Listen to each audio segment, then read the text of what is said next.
Well, we know that so many of you, about a 500,000 people in our viewing area, suffered no electricity for quite a while after Hurricane Nicholas. And you may have some food in your refrigerator at this point if the power's back on and you're wondering, should I toss it? Should I not? It can be really expensive to deal with that. We understand. So we have an expert here to help you figure this out because we want to make sure you stay healthy. Joining us live this morning is Dr. Michelle Udaya-Murthy with Kelsey-Seybold Clinic. Welcome to Houston's Morning Show.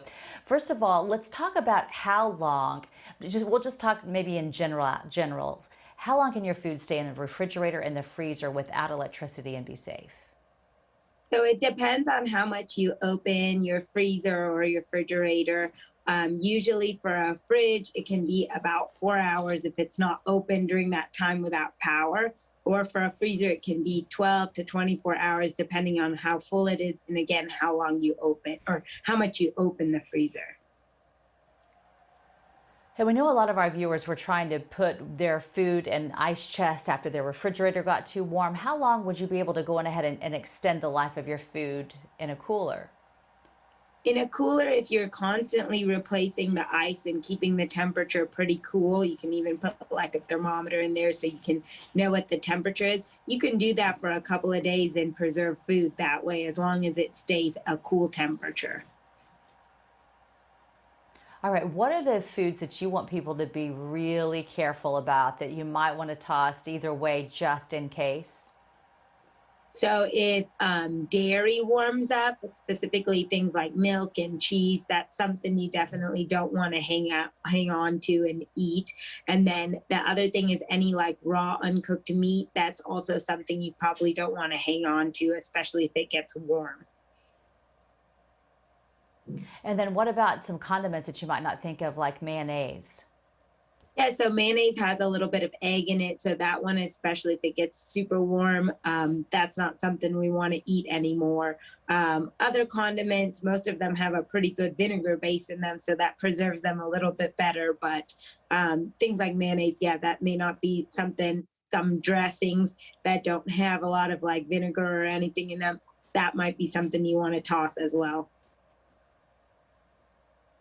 And can you talk about if someone is maybe not feeling quite right, what signs would be perhaps that they ate something spoiled?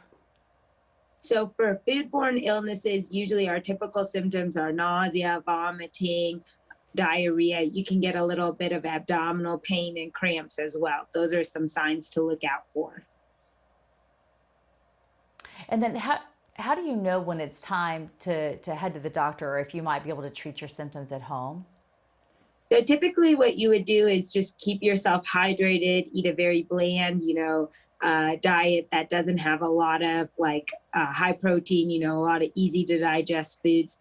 And then if it doesn't get better in a day or two, I would definitely reach out to your doctor. Also, if you have underlying health conditions that may make your symptoms worse or may make it easier to get dehydrated, I would definitely reach out to your doctor to double check and see what to do from there.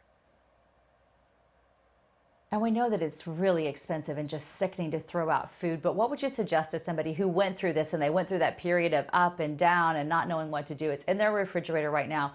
Would you just suggest that if they feel safe eating it, just to do it quickly perhaps and not leave it in the refrigerator for another week or two? Yeah, we don't want to keep food in the fridge for too long. So yeah, if it hasn't been very long that the power has been out, then yes, of course you can go ahead and eat the food that's in the fridge. But again, it just depends on the time period that the power has been out and how much you open the fridge and the freezer. Usually, typically fridges and freezers work like coolers if they're not opened. So if there's no power, you got a little bit of time before you have to start throwing a lot of stuff out. All right, Dr. Udaya-Murthy, thank you for sharing your expertise with us from Kelsey-Seybold Clinic today. It's going to help a lot of people. You're welcome. Have a nice day.